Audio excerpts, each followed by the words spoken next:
So you found the skeleton. How would you tell it's a dinosaur? You personally, how would you decide? Well, interesting question. I don't know. I'd have to do some research on that.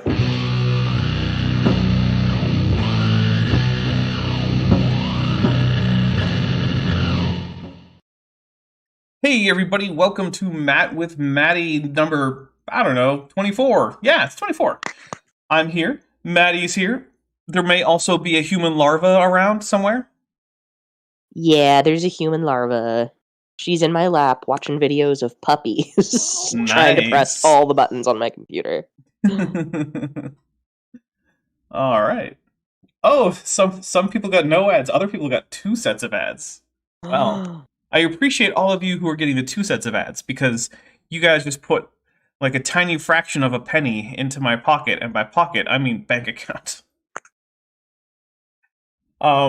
We got a couple of things to read off before we get super into it. But Maddie, how are you doing? Oh my goodness. No, not gonna lie, Dapper. Today is a day. Hannah has been a little under the weather, and Uh-oh. she was so nice and shared her germs. Of So have me course. and the husband. Oh, and she just ripped the headphones out of my ears.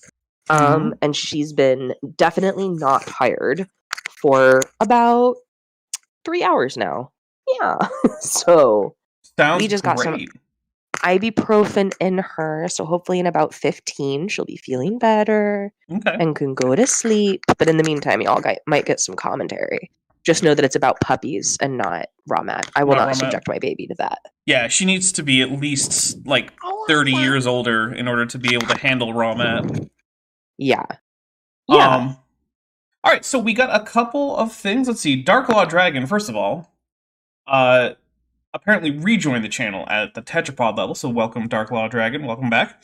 And Welcome. then also having had been, yeah, I guess, I don't know. Look, I'm trying to use like all sorts of extra like perfect aspect in this. Like, just imagine that I use as much perfect aspect as your grammar can possibly use. Dark Law Dragon, who member 17 months membership milestone chat, says Godzilla stomps on AIG drink, and we will take a drink for that. So here's our first drink of the night. Let's see. Turkey Sloth for $5 says, I think the AIG labeled Millhouse belongs, the bag of dicks labeled Millhouse belongs to AIG. You might want to return it to them. Thank you very much. We'll take a drink for that too. All right, Royland for $2 says, with emojis, this is all emojis, Dapper loves Godzilla, Kent, get bent. And we'll take a drink for that too. You have such expressive emojis. I love it. I do. I have some of the greatest emojis, in my humble opinion. Only because, I made most of them. Not all of them. There's a few that I didn't make, but I did approve them. All right, so let's mention what we're here to talk about. Except that Savage Antipodal Bearing Shores Cobra for $5 says, I can confirm that 30 isn't enough to be unaffected by uncooked Matthew. And Snorfoot, who's been a member for 13 months and is at the amulet level, thank you very much, says, is 13 a lucky number? Good enough for me. With a Godzilla, a Murphy giving a thumbs up, a Dapper, and a pelagic tunicate. Gross. Use the sessile tunicate, it's why it's there. But we'll take a drink for the Godzilla. Hannah says she likes pelagic tunicates. You gotta teach that you gotta teach her better than that. That's not okay. Don't let your kids do pelagic tunicates. I don't know what that means, but just don't let them. I'm definitely not going to let her do a pelagic tunicate. Yeah, I don't even know what that would mean. Like, I guess then she would just get in the ocean and swim around while, like, filter feeding? Maybe. Hannah, right now, not a big fan of being in water. How was she at filter feeding? Poor. I don't think she'd make a very good tunicate. Yeah, probably not. Doesn't seem like it. How's her cellulose-based exoskeleton? Ooh, definitely non-existent. Ooh, yeah. Got a lot of... Well, I was about to say, we have melanin, but we have very little. But also no cellulose, huh? But no cellulose, yeah. Does she still have a brain? Yes. Well... Which is perfect and good. Well, not if you want to be a tunicate, it's not. You gotta eat that. You gotta dissolve it away. Oh no. Is that what I'm doing because I'm letting her have screen time? Absolutely, I'm rotting yes. her brain? That's how screen time works. It turns your human baby into a tunicate baby by dissolving away their brain. Actually, tunicate babies do have brains. It's the adults that don't. Oh, I see. Yeah, it's very weird. The really weird movie Baby Geniuses that came out when I was about 10 years old, where babies are geniuses and can talk, that's the world of tunicate. Yeah, kind of. Okay. Vandellian 1998 for $10 says, if anyone is interested, I put together all the talks Walker, RJ Jackson, and Erica did about human evolution together into a movie. Just need to put together a thumbnail for the debut. Oh, and there is Mothra. We'll take a quick drink for Mothra because Mothra decided to come by, everybody. And also, Vandellian 1998 ended it with an AIG as a bag of dicks emoji, so we'll take a drink for that too. Excellent. Hello, Vandellian 1988. Keller Italian has been a member for 16 months, is at the annual level, and says, hadn't been able to make a live stream on time forever. Glad to see Maddie. Not glad to see any of the Matts with a Godzilla. And we'll take a drink for the Godzilla. So, yes. Now that we've been kind of waffling on about tunicates and Godzilla and emojis and whatnot, I think it's time to talk about why we're actually here, especially for anyone who might be new, because I do occasionally see new names in the chat, which is always nice. If you're new, welcome. I hope you enjoy the show. Friends? Yes. So we're here for Matt with Maddie. Now, this is one of my regular Tuesday shows. On Tuesdays, Tuesdays here. I know it's Wednesday out in places like Australia and New Zealand. Whatever. I don't care. It's Tuesday here. It's for both me and Matt. Oh, and there's Mothra again, I guess. Thanks, Mothra. Okay, so what do we do here? We take a look at some of the lowest hanging fruit in creationism in the context of mostly hanging out, having fun, having some drinks, and in service to that, we have some drinking rules. So, two of the drinking rules that you guys have already seen is if anyone super chats or membership milestone chats, anything to the effect that AIG are a bag of dicks, we take a drink. Now, you do have to be a little bit clever with it because you can't just type that directly into chat and post it as a super chat. YouTube will stop you. So you gotta, use some euphemisms, emojis. Alliteration is my favorite version. Yep, alliteration is great. Regios, who's been a member for 37 months, my goodness, and is at the tetrapod level, says, all hail the pelagic tunicate. With 2 pelagic tunicates. It's a very strange thing to say. I don't want to hail them, I want to wave goodbye as they leave forever. But that's okay. We'll forgive Regios, especially as Regios has been such a long-standing member. 37 months is quite the amount of time to be a member of the channel. I really appreciate it. That's why they have that fancy silver dapper badge right there. Yeah, you don't get that until you've been a member for multiple years. Ooh. Yeah, it's not an easy thing to achieve. I mean, it is. You just don't cancel your membership for a while. But that usually doesn't happen. Yeah. Okay, so we will also take a drink if, and this is, sorry, we're talking about Matt Powell, or not Powell, Raw Matt. We're talking about Raw Matt. Yeah. Matthew Nylor, Raw Matt, former MMA fighter, former breatharian, current monofruitarian, which is what it sounds like. He only eats 1 fruit, basically, per month, based on what's in season. And that's it. That's all he eats, is that 1 fruit, for like a whole month. It's a really bad idea. You should have a varied diet. Now, I'm not a doctor. This isn't medical advice. I'm just going to tell you, you probably shouldn't eat nothing but 1 kind of fruit for an entire month. I think we can really just also say, Raw Matt is also not a doctor, and you shouldn't take medical advice from him, or any kind of health advice. Absolutely. Yeah. Alright, so, when Raw Matt says something that's just too stupid, which is almost all the time, we take a break, we take a drink, we talk about it. When he says something that's actually factually correct, that isn't just him reading something off, we'll take a drink. If Raw Matt, if Raw Matt tells a story that didn't happen, or a joke that doesn't land, we take a drink. Now, it's a little bit of a judgment call on both of those as to whether or not the joke landed, or whether or not the story happened. But I like to think that we're pretty fair about it, and we don't normally take drinks just because a story seems a bit implausible. We tend to wait until, I'm very confident this is not a thing that actually happened as described. Which is another important thing, right? It's as described. If part of the story is true, but you have a big exaggeration, then that's a story that didn't happen, right?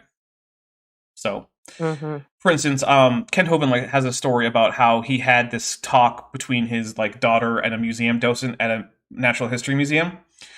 I find it entirely plausible that he was at such a museum with his daughter, and that his daughter asked some questions of the museum docent. What I find utterly implausible is that there in the museum, that museum docent realized that young Earth creationism was true, and then asked Kent what to do about it, and Kent told him to go to church, and the next night he was in church to listen to Kent Hovind speak. Yeah, I don't believe that. Yeah, that part, no, not buying it. So we drink for that one. Vandalia 1998 for $5 says, is the little one ready to take Ramat down in a debate yet? Bet she could already outthink him. Oh yeah, the second part's definitely true. I mean, she's got about 20 words, but like bubble is said a lot. So as long as we can talk about bubbles. Okay. I'll bet Ramat has some really weird takes about bubbles. What do you think, Hannah? All right. So whenever we have a few more, whenever Ramat mentions the group of people that often get mentioned when, or that definitionally get mentioned when Godwin's law is violated, we take a drink. Now, it's not when he violates Godwin's law, right? Just when he mentions that group of people.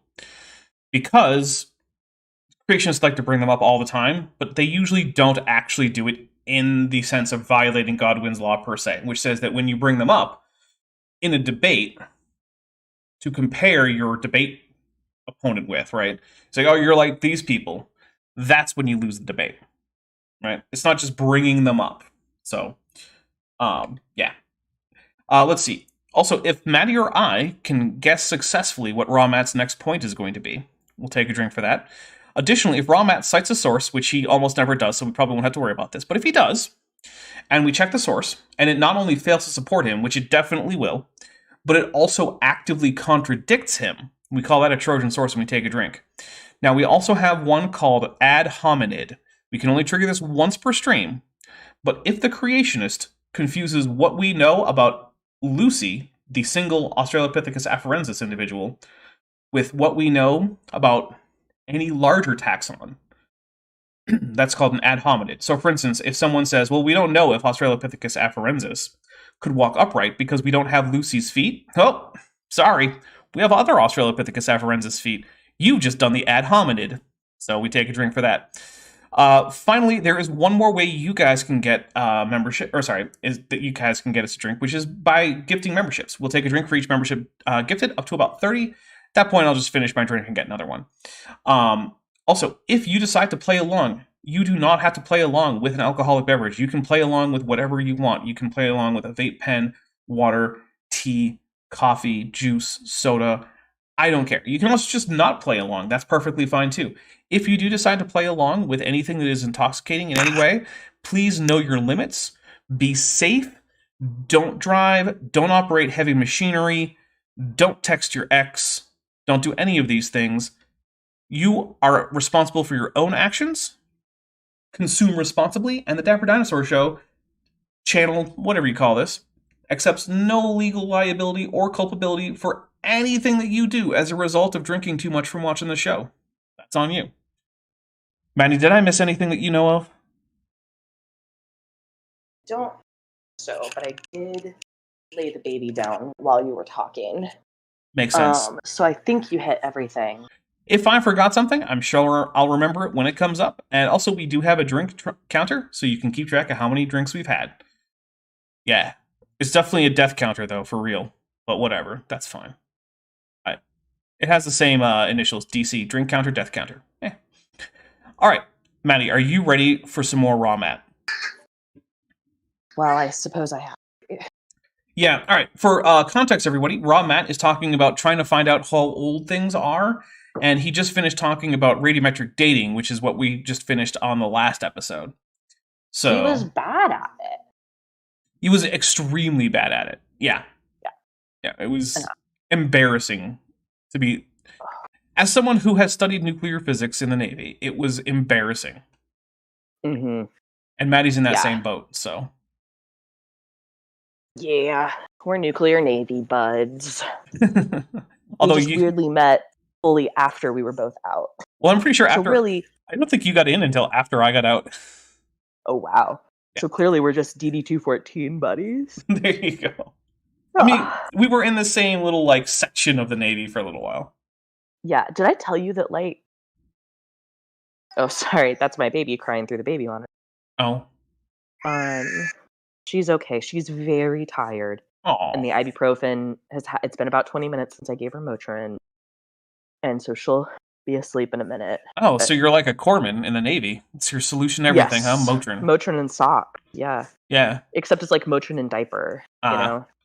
Yeah, Motrin was the number one go-to medicine in the Navy. Oh, what's that? A compound fracture of your femur? Yeah, well, have you had this Motrin. Have some Motrin, yeah. We'll get around to bandaging you someday. Yeah. Setting I a bow? did have the unique experience of having the duty chief corpsman give me stitches. Oh! That doesn't sound like fun. It was not. I was awake way too early in the morning, and I'd gotten a glass of water, but I wasn't awake because I hadn't had my water, because I have my water and then I have my coffee, right? Mm-hmm. And so I dropped the glass on my tile floors, and a glass shard came up and sliced my leg open. It is approximately 5 a.m, right? Ouch. So I'm like, well, I guess I'm gonna put on my uniform and try to not get blood on my khakis, go to sick call. You definitely got blood on those khakis, didn't you? I totally got blood on the khaki. Yeah. See, that's... And I got 2 little stitches. Chief didn't say a word. He communicated only in grunts. That's when I just put on shorts and go, and just like, screw it. If they want to like be like, why aren't you in uniform? Like, I didn't want to get it bloody. Yeah, I considered going in PT and changing, but I was also not thinking super clearly. That's fair. All right, here we go. Here's Ramat. He's going to be talking to us about dating things via genetics. Right? Pretty simple concept. So if I say, what's the differences between me and you, Matt?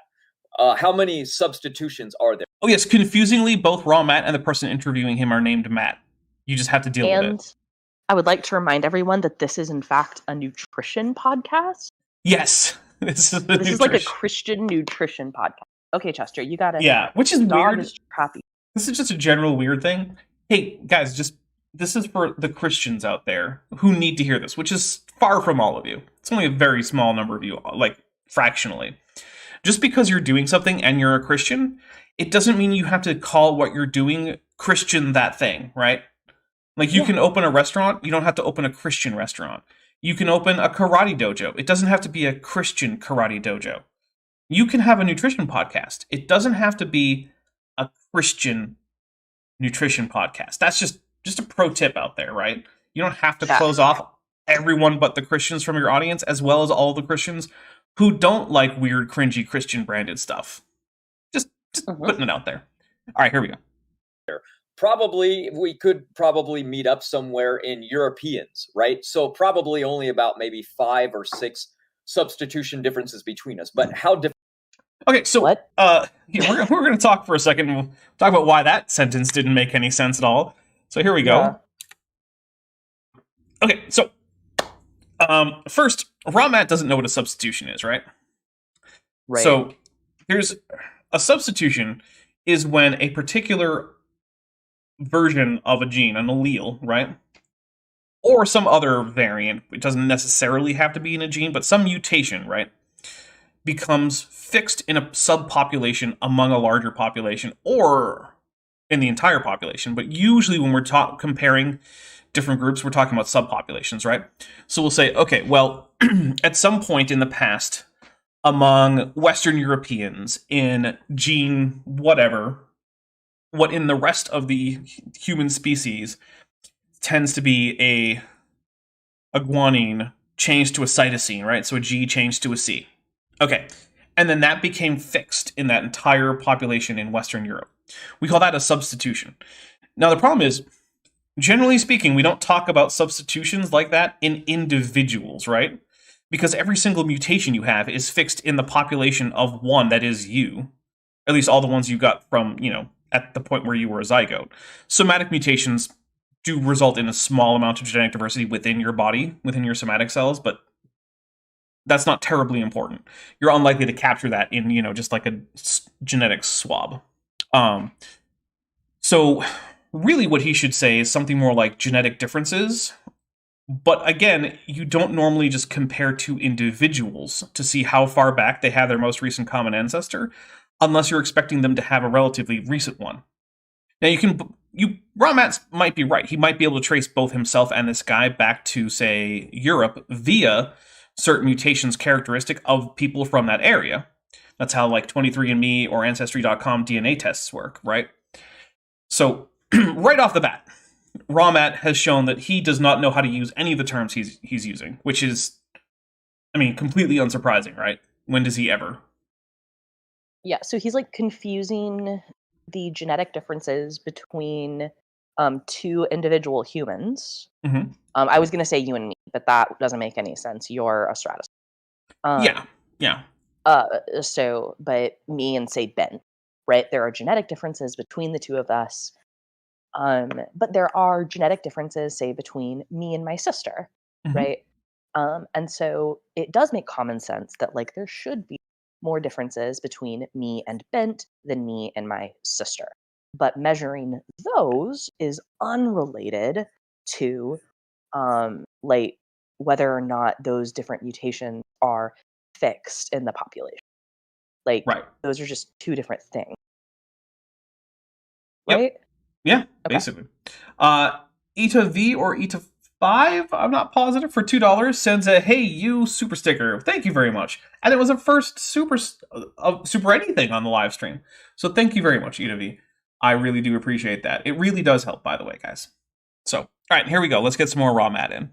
By the way, the reason that there's this waveform and not a video of Ramat is because the video that I actually grabbed from the internet just had a static thumbnail on it, and it was really dumb. So I went ahead and made this silly little custom waveform thing over in Blender for reasons that kind of escape me now, but as something to look at that wasn't just that dumb thumbnail. Listen, it's important for the stream to be visually appealing, especially when, like, I'm not on camera tonight. I'm running back and forth grabbing a baby. True. You know, we got to have something. Different are we from an Australian Aboriginal? Probably the most different person you could possibly get. Okay, well, that's Also, another dumb no. thing to say. Oh, I know this one, and I don't know much biology, so can I take it? Go for it. Okay, so that's a dumb thing to say because, because the highest concentration of genetic diversity in the human population is in sub-Saharan Africa. Mhm. So if you took, like, two people from Kenya who are, like, native to that area, right? Like, their families have been there for generations, you know? Those two people would be more genetically different than me and any non-African. Yeah, the only caveat I would add is on average. On average, absolutely. Because you might happen to get cousins or whatever. Yeah. Also, That's Borg true. Emporia says, "Thanks for making me happy this Thanksgiving." Well, thank you for everybody for stopping in. I do want to say we are having a premiere on Thanksgiving this week. So Lovely. if you are around at 11 a.m. Pacific, 2 p.m. Eastern, do the math anywhere else. You are welcome to stop in and have a nice little premiere with us. I will be, during that, going back and forth between doing things like cooking turkey and checking on the chat. So, Nice. yeah. I will be in a car, actually. My parents live nearby, but my sister lives about 12 hours away. And so we are meeting halfway. Nice. And so we're leaving on Thanksgiving. So I do want to add a little bit to what Maddie said. Maddie, you were absolutely correct on that. Like I said, the only thing I would add to your answer is the word average, in terms of, like, correcting anything. And it's a very minor thing, right? Yeah, like -1, be more specific. Yeah. So, the thing I want to add is that any two non-Africans are more closely related to each other than they are to any African. Any of them. Right? At least when we're talking about sub-Saharan Africa. If we're talking about, like, Northern Africa, that changes a little bit, right? But, like, the place with the most genetic diversity is specifically Ethiopia, believe it or not. Okay, thank you. I will replace my example. Well, Kenya no, with Ethiopia. Kenya still works, though. I mean, your example works perfectly with Kenya.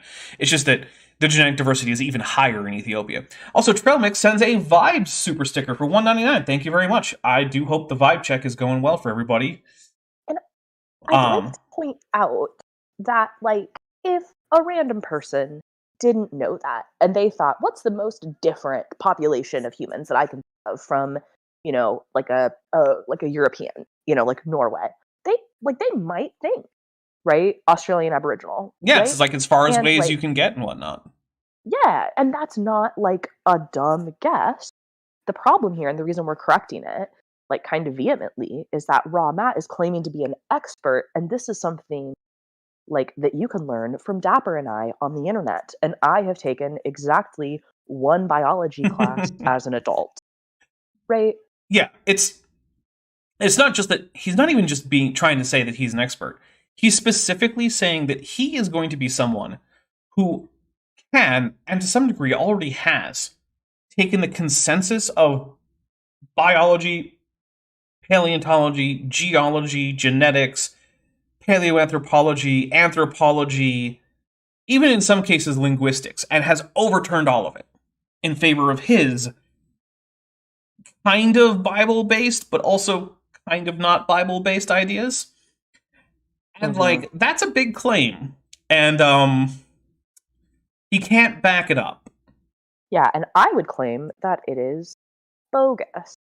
Yes, that is, to put it mildly. All right, here we go. Here's a bit more. Well, that's only 24 substitution differences.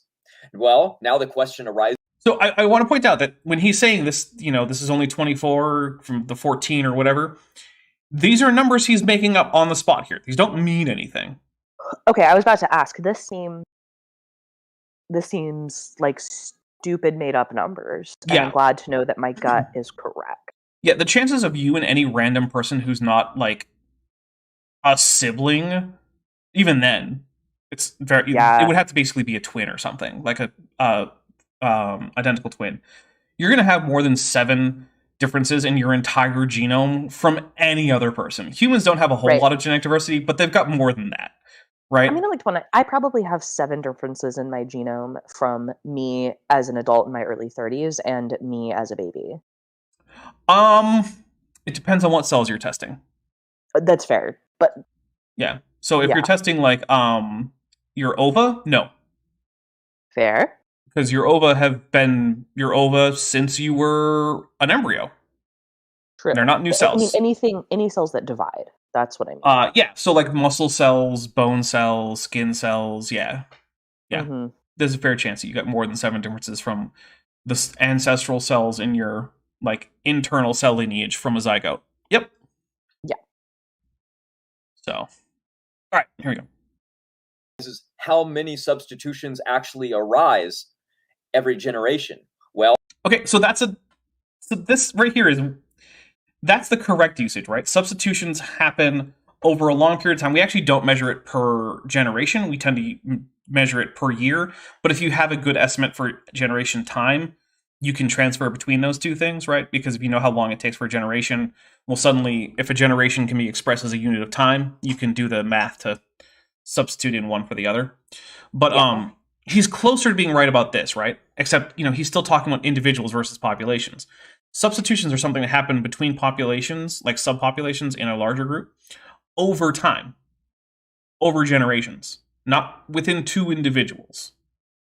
So, yeah, he's conflating the idea of substitution with genetic differences between individuals, which are not the same thing. Very different things. Yeah, these are not the same things. There's like a thematic similarity, I guess, but that's not a whole lot.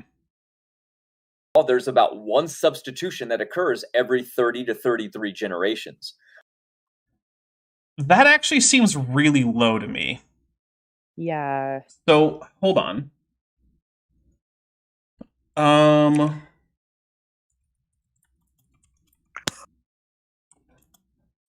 Let's see. So I happen to know that the Tristan da Cunha is an island that is the most remote island out there. It's one of the overseas territories of the United Kingdom. And its one and only city is Edinburgh of the Seven Seas. And it's not even a city, it's a it's barely even a village. But I want to see when was it settled, because I know I have to. Okay, 1861. And I happen to know that they have in their Y chromosomes about one substitution. So let's see. Minus, doing some math. Okay, so that's 162 years. And a good generation time for humans tends to be around 25-ish years, but we'll say 20. Just to be generous, right? So an average time to from one generation to the next of 20 years says that there have been 8.1 generations on Tristan da Cunha, which means that, let's see,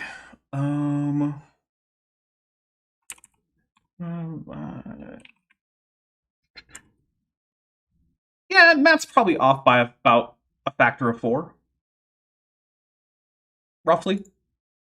Which is weird because he should be trying to get the highest substitution rate possible. But whatever, you know what?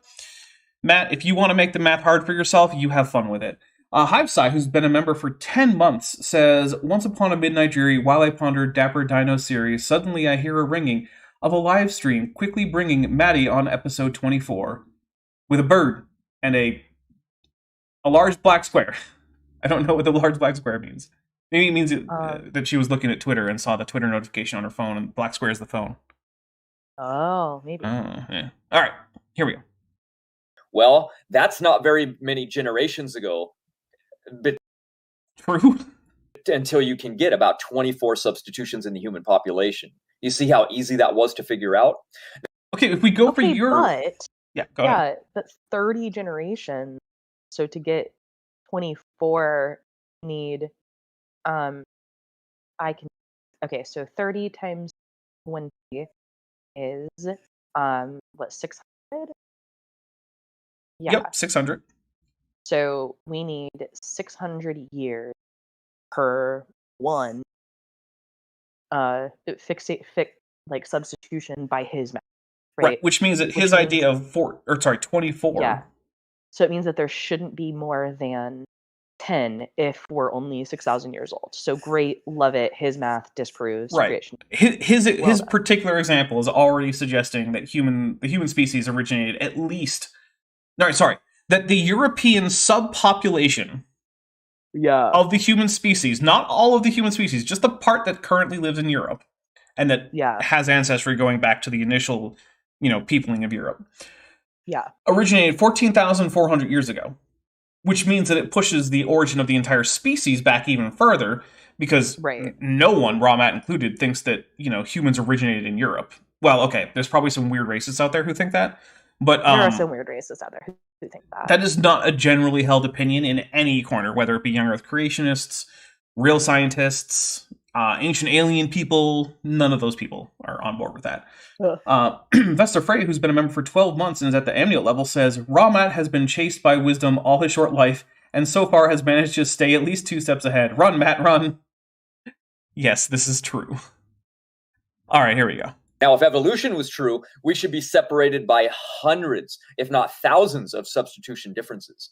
And this is based on... Yeah. And the thing is, to some extent, right? Let's take a drink for ridiculousness. To some extent, he's kind of right? Like, we should have a fairly large number... Well, okay. We should have a relatively significant amount of genetic diversity within the human species. And the thing is, though, that we do, right? You can find hundreds of variations. I looked it up, and just one protein, what was it? It was hemoglobin, right? I looked up hemoglobin. There are over 1,000 varieties of hemoglobin just when counting the protein on an amino acid by amino acid basis, right? So if you just start at one end of the protein and you just see what is each amino acid in sequence, there are over 1,000 documented variations within the human species. Now here's the thing. Any amino acid has more than one codon that can code for it, which means that of necessity, if you have 1,000 variations on a particular protein gene, that in terms of the actual protein sequence of amino acids, you necessarily have more than that in terms of the number of alleles that are giving you that number of variations, right? So we have over 1,000 alleles for hemoglobin. Mm-hmm. And I want to remind you, how many alleles for hemoglobin could possibly have been on the ark for humans? Well, at maximum, we got 3 per wife of Noah's kids, right? Uh-huh. And then we've got 6 for them. Sorry, 6 for them, because they have 2 chromosomes, right? So for each chromosome, they have a pair. So 6 for them, right? And then 2 each for Noah and his wife, maximum. Now, this is assuming that none of them have the same allele as anyone else on the boat. Everyone is maximally heterozygous, not just for themselves, but also everyone else on the boat. Now, I'm not counting Noah's 3 sons because their genetics are coming directly from mom and dad, and it's extremely unlikely that they happen to have, both of them, a change such that we could get, the maximum going up by another few. It's extremely unlikely. So our reasonable maximum allele number for hemoglobin is 10. 10, yeah. And now we have well over 1,000 in 4,400 years. So at a modest estimate, if we say that it's, say, 1,500 alleles, right? And then we'll say minus 10, right? Because it's, we don't want to count those. We're trying to get like the actual substitution rate that would be needed to see this in the population. Because remember, 1,490. Mm-hmm. And then we have 4,400 years to get this. Let's see. So, I'll rearrange that to give a number that's a little bit more meaningful. So, 1490. So we would need one of these substitutions about every 104. Oh, about every. Oh, sorry. 3 years or so. Now, I know that I said that I was being a little bit generous with my generation times for humans. Yeah. But I've met 3-year-olds. However, I've never met a 3-year-old who themselves had a baby. Right. Now, I'm not talking dolls. I'm talking actual biological offspring. Right. That would be crimes. Not only would be... And also impossible. Yeah, it was like... Even disregarding the criminal aspect of this, it's physically impossible. Yeah. No 3-year-old humans are reproducing. And we actually need to be slightly faster than a 3-year-old to get all of these mutations into the human population. So just using raw Matt's crazy numbers, right? Yeah. Just on the basis of hemoglobin alone, we know that this doesn't work. In fact, you know what? If I'm even nicer, right? If I, instead of going for 1490, which is actually a reasonable but still very conservative estimate, and instead I go with 990, right? It's still less than every 5 years that we need one of these mutations to actually get into the population and persist. Just to account for human diversity and hemoglobin. Yeah. I'm sorry, Raw Matt. It's just not working for you, right? You need mutations to happen faster than they possibly could. Yeah. In almost every gene, right? Like, you're talking like walking cancer factories at this point, right? Humans just become balls of cancer. Because in case you guys didn't know, cancer is what happens when there's too many mutations unchecked. It's not the only thing that happens, but it's one of the big ones. See the problem for them? Wow. Actually, Ramat, no. No, Ramat, we do not. I see a pretty big problem for you based on your own math, though, so I'll take a drink. Hey, we are at 69 likes, which is getting close to needing a Bilboing. So careful out there, guys. Don't make me Bilbo you. Hit like. Nice. Hit that like button. Yeah, we got 114 people watching. Let's see. We got a few things to read. Menoites for $2. Oh, wait, no, we missed one from Al Trucker. So we'll get the Al Trucker one in first. Al Trucker, who's been a member for 8 months and is at the amniote level, says, Dabber, AIG equals biggest baggus of bodacious and boisterous, bulging, bountiful bric-a-brac of bouncing, blued, and brassy, blown out bellends with a Godzilla. Thank you very much. We'll take a drink for that. That was an amazing amount of alliteration right there. Minoity for $2 says, AIG is a den of trouser snakes. We'll take a drink for that. Love that. Yep.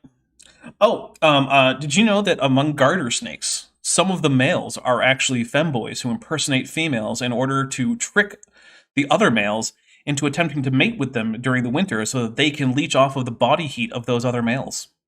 Oh my goodness. Yeah. So the wide world of animal femboys. It's an actual thing. Yeah. Happens in some cuttlefish too. In the Australian giant cuttlefish, there are two morphs of males. One are the large territorial males, and the other ones are the sneaky males, who morphologically more closely resemble females, and who sneak into the larger male's territory in order to surreptitiously mate with the females who he's attracted. Ooh, so Dapper, I love your cuttlefish facts. I love them. Mhm. We've got to get more raw Madden. We've been going for 40. Okay, but I still have a few more things to read. Oh no, okay. Yeah. Vandali 1998 says, everyone knows human and other aliens come from older humanoid aliens spreading their seed all over random planets. TNG said so, so it must be true. You know what? Fair enough. I was going to make a bad joke. Never mind. TNG did say that. TNG did say that. Yeah. And trail mix so for Mormonism?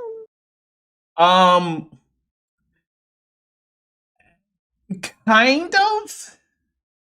It's a little more complicated than that.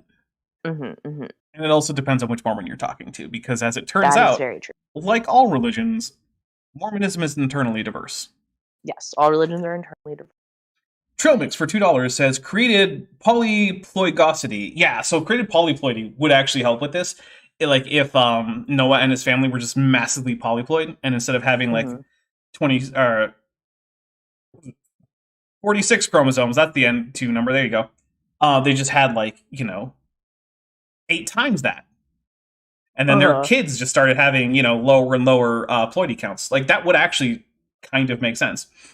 There's no... But that we could maybe check that, though, in paleontological remains?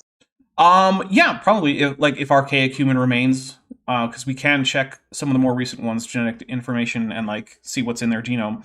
And so far as I know, there's no evidence of polyploidy in the human genetic past until you get back to like the first tetrapod, which seems to have had a whole genome duplication at some point. So like, yeah, you're going back a few 100 million years to get to We're polyploidy. going back before turtles. Oh, way before turtles. What else is it before?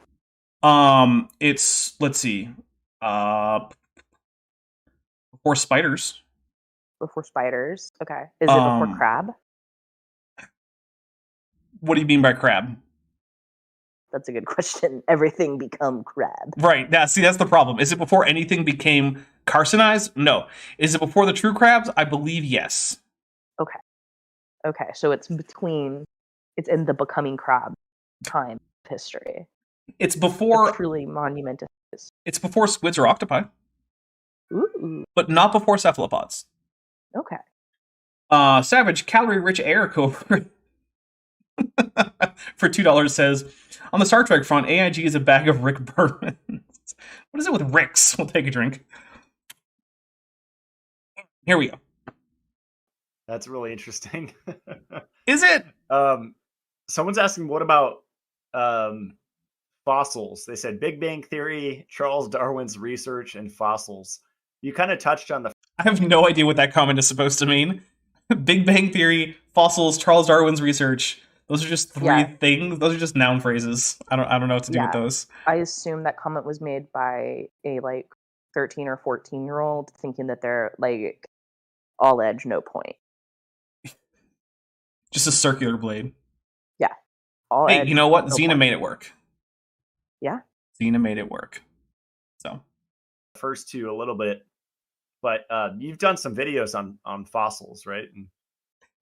Not only has he done videos on fossils, he also did one hilarious article, which as far as I know is still up on his blog, in which he said that Probainognathus had no molars, while showing close-ups of the molars of Probainognathus, which was just chef kiss perfect. Just mwah, amazing. Beautiful. Just I have a video about it where I have I read out the entire article and show the pictures, and it is hilariously bad.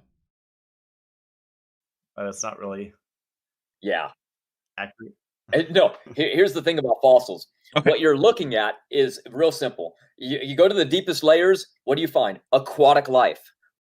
Yeah, well, no, okay. Yeah. Well, for fossils, depends. yes. For fossils, yes. If you go to the deepest layers, you don't find any life. Sure. Yeah. But okay, when he's talking about fossiliferous strata, then generally, that is what you find first. Okay, so I'll give it to him. Because I think he was talking just in the context of fossils. I don't know if he knows that there are non-fossil bearing strata that are still like sedimentary and whatnot. But I'm just gonna give him the benefit of the doubt right there. So, What's the first to die in a flood? Aquatic life. not necessarily. So like a tsunami, right, causes or a hurricane causes a whole lot of flooding on land, right? And without proper warning, without modern infrastructure, that would kill a whole lot of people, right? So it also kills a whole lot of like animals, right? Not to be like morbid or whatever, but here we are. Yeah. And right, that causes a whole lot of flooding. You know who's totally fine? The whales. Yeah, I mean, it's been a long time since I've heard of a whale being killed in a hurricane. Yeah, anybody that can get under like 100 feet of water is like won't even know a hurricane is happening. Yep. Right. So I reject his premise. Yeah, and also like, sorry, go ahead. Like the crabs are like most of them are probably fine, right? They're like, oh look, this really strong tide. I guess I'll be here now. You know, like. Yeah. I mean, it's going to disproportionately kill land animals the way actual flooding. Right. In fact, actually, we have fossil beds from tsunamis, and they tend to be a mix of like near shore organisms, freshwater organisms, and terrestrial organisms, all just jumbled up. Right. Yeah. You don't tend to get deep water organisms at all. Right. And like, if you had, there was lots of flooding and then imagine like receding, well then yeah, the aquatic life is going to actually die last because they get trapped on land. Yep. Yeah, that Sharknado doesn't work out well for the sharks either. It does not. It's going to kill everything else first. Yeah, then the shark will be the last man standing. Exactly. Unless you get them with a chainsaw first. Everyone, after this, make sure you watch Sharknado. I can't vouch for the sequels. I've only seen the first one. Which I know means that I've now missed out on like 90% of the Sharknado content out there. Right. What are you going to do? I've been catching up on the Marvel content. I didn't realize how many of their shows were the exact same format. 6 episodes, about an hour each episode. Yeah. Like, okay, that's like everything. Okay. Yeah. Anyway, here we go. You find the immovable animals. You find the trilobites that can't outrun a mud. You find that can't outrun a mud. I don't know what that sentence means, but trilobites are definitely not immobile. They're quite mobile, or were. But also, I don't think I've ever heard of a flood deposit with like sponges or corals or like anemones or any other like sessile animals. Have you? No. Yeah, I'm just gonna take a drink for just making some stuff up.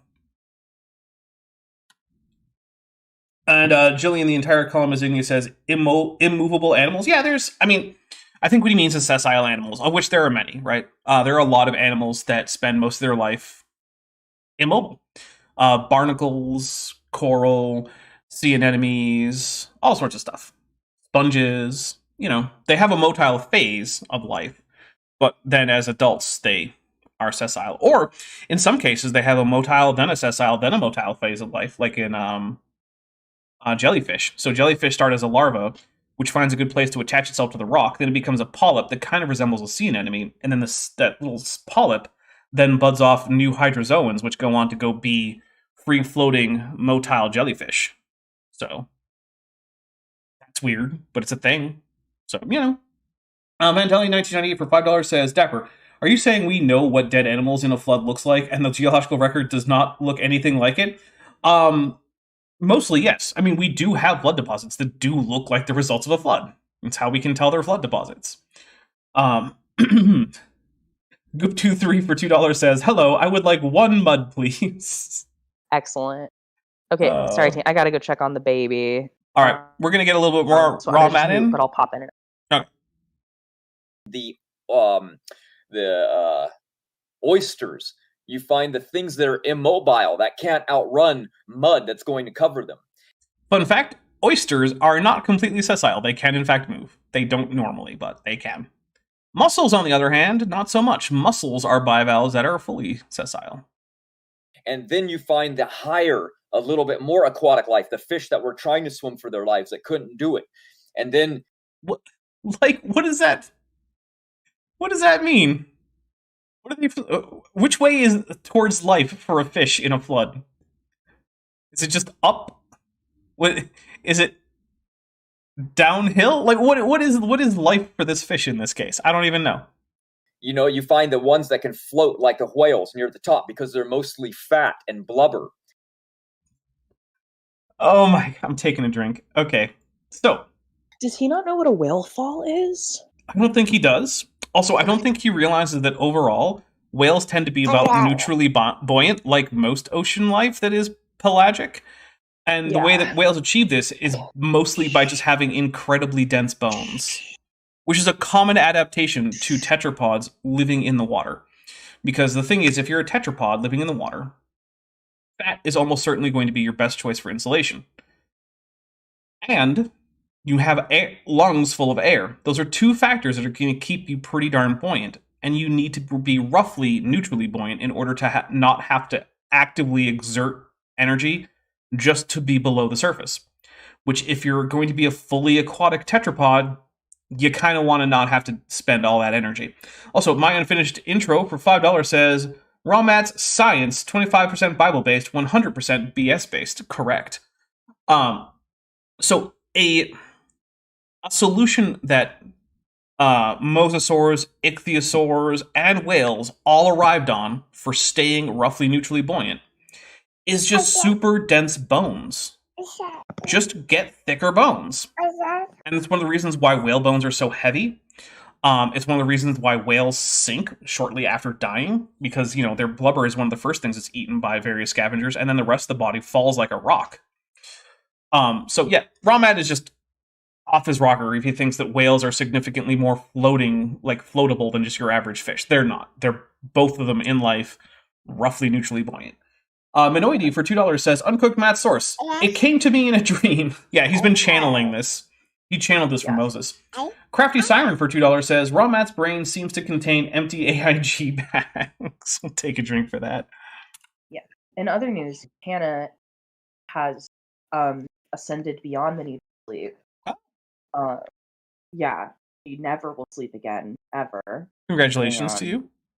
Very tired. But again, no sleep. Not need no. Yeah. Well, good luck with that. Sit down and play a little bit, sweetie. Do you want to wear yourself out? We're gonna get some Raw Mat in. Good luck with that. Right, and then all of a sudden, you get onto land life, and again, what do we find? The ones that could run uphill and get away. That's what we find at the higher levels. So. Okay, we're going to talk about that in a second, but first, for $5, Sean says, whales are known to drown from being too tired to swim to the surface, but sure, tell me more about how they float when they die. Yeah, good point. And that is the 20th super on a live stream on this channel from Sean. Thank you very much, everybody. Sean, specifically. Awesome. Yes, that is very much appreciated. Okay. Hannah doesn't want to get down and play. She wants to be held and watch the waveform. Well, the waveform is very enchanting. It is. Yeah. So here's the thing, right? It's been in one of my videos, and I don't really want to show it here because it's a little on the graphic side, and I try to keep it relatively tasteful. But you have a baby. I have been, I've worked on this claim before, right? And my big counterexample in the video that I made countering this particular claim was I showed pictures from the aftermath of some catastrophic flooding in India that happened, I think, about a decade ago. And the picture I showed was of a drowned tiger. Oof. Tigers are pretty darn fast. Yeah. But this one was caught in a flood anyway. And it wasn't even a worldwide flood. If tigers can't escape a flood reliably in India that's catastrophic, but far from worldwide, I have no reason to think that they would not be among the general jumble of life from a global flood that is catastrophic on an unimaginable scale. Right? Like, if tigers can't do it, I'm sorry, but like, Raw Matt saying, well, the reason the turtles are higher up in the fossil strata than, the fish is because they could get to high land.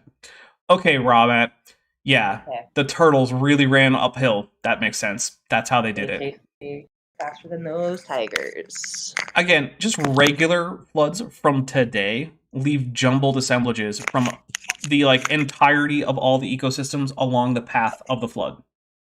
Yeah. That's just what they do. Raw Matt is just making up things that floods don't do, because if they did do them, then it would be convenient for him. Mm-hmm. All right, we're going to get a little bit more in, and then we're going to take our break, and then we'll be right back. And yeah, here we go. A little bit more Raw Matt. You're finding, Okay. we're finding exactly what we would expect to find in a global flood. No, And just it take a just drink. so happens to look like what No, they we're not. believe to be true with evolution. You find the most primordial looking life in the bottom layers because they're the most primordial looking life in the sea, right? They're the most basic life, the ones that can't move good. Okay, but Matt, here's a problem, right? Mhm. Modern coral is something that didn't evolve until into the Mesozoic. Before that, we have other kinds of coral, well, not coral, but reef builders, right? Like scale, quote unquote, coral, which isn't actually coral. Mm-hmm. How do you explain that? How does this work with his idea of the whole, sessile organisms die first, so they're the ones lowest in the column? So why don't we find coral until high up in the column? Yeah.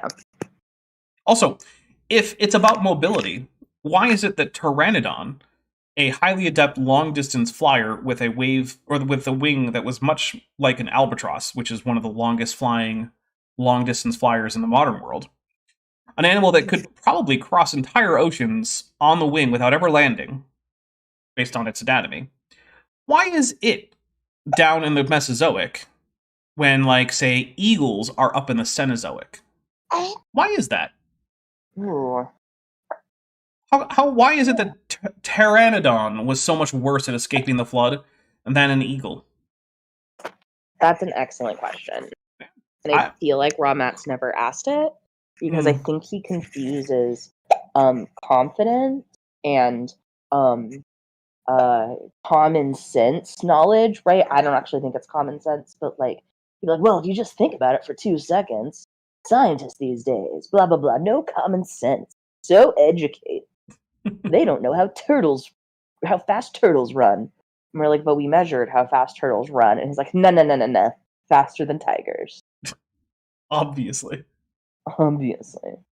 Savage, calorie-rich air cobra for $2 says, remember, pterosaurs fly slower than emus.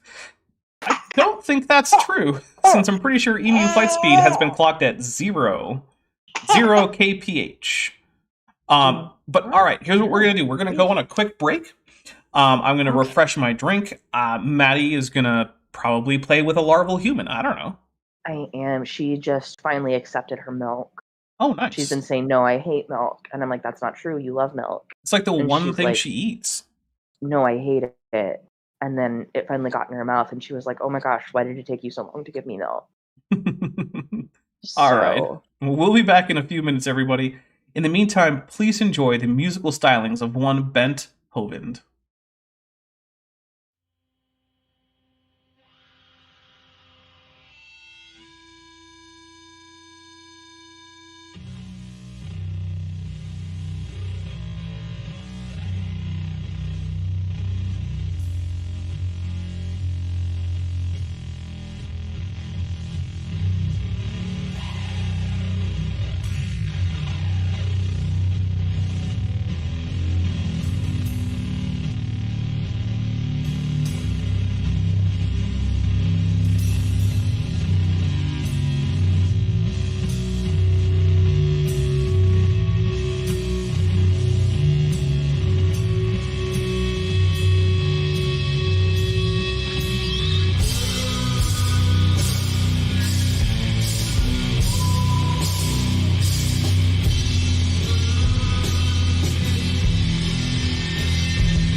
Well, I'm back. Maddie seems to have dropped from the call, and I don't know why, or if she'll be back, or when.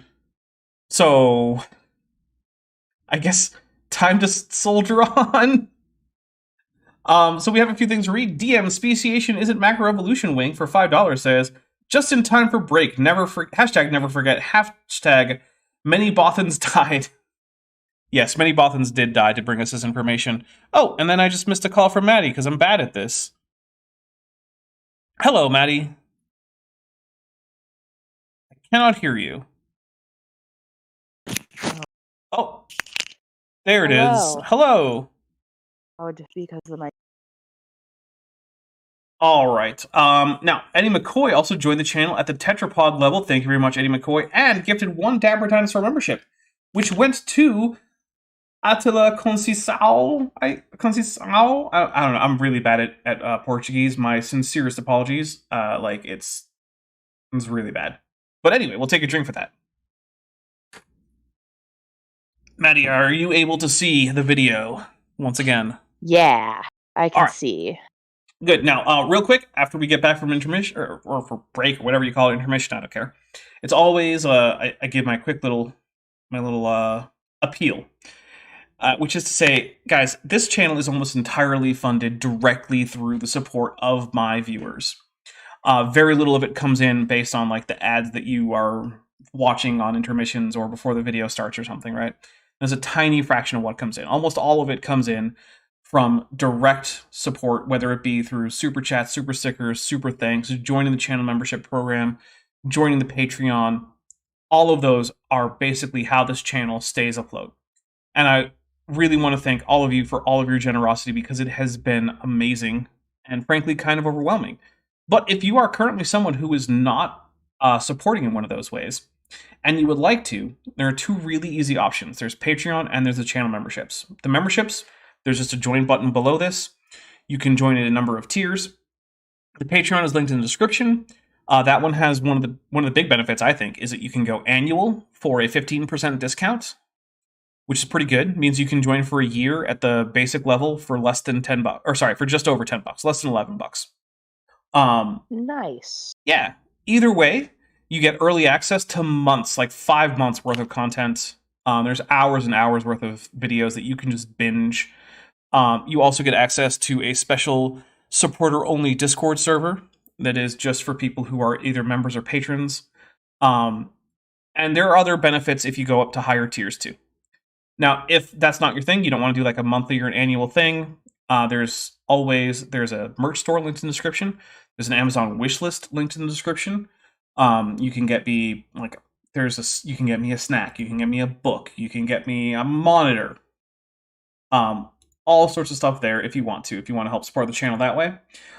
There is, like I said, a merch store also if you want to get yourself a Dapper Dinosaur mug or a t-shirt or a baby onesie or a blanket or a pillow. Lots of options there. And if none of that's right for you, if you don't want to support financially or you just can't afford to, so I definitely don't want your money if you can't afford it, then please make sure you like and share my videos. Now, this past week, I had about 4,500 people watching, which is pretty darn good. I like it. I appreciate that. But only 33 people, or only 33 the channel itself only got 33 shares, right? I don't know how the split is between different videos or different people, but as a whole, for the entire 7 days, only 33 shares. Sharing is one of the biggest ways you can help out the channel, short of just directly contributing financially. So, if nothing else, please share this video. Hit the share button, put it on your Facebook, on your Instagram, on your Shitter, your Blue Sky, your TikTok. Is that a thing that you can share videos on? I don't even know. Just do it anyway. Yeah. Skeletor over 9,000, who's been a member for 12 months and is at the amniote level, says, if uncooked Matthew keeps going on such strict diets, soon he won't be able to outrun a mud either. The Godzilla will take a drink for that. That's true. All right. Amazing. Now that my desperate appeal has been issued, it's not actually that desperate. I'm not starving. Let's get some more uncooked Matthew, who might actually be starving. He might be. He might be, yeah. But I think that's somehow voluntarily. Yeah, also, I don't think that if you sent him money, he would spend any of it on actual food. Right. I think it would just go into buying, like, 14 dozen more kiwis or whatever he's eating this month. Yeah.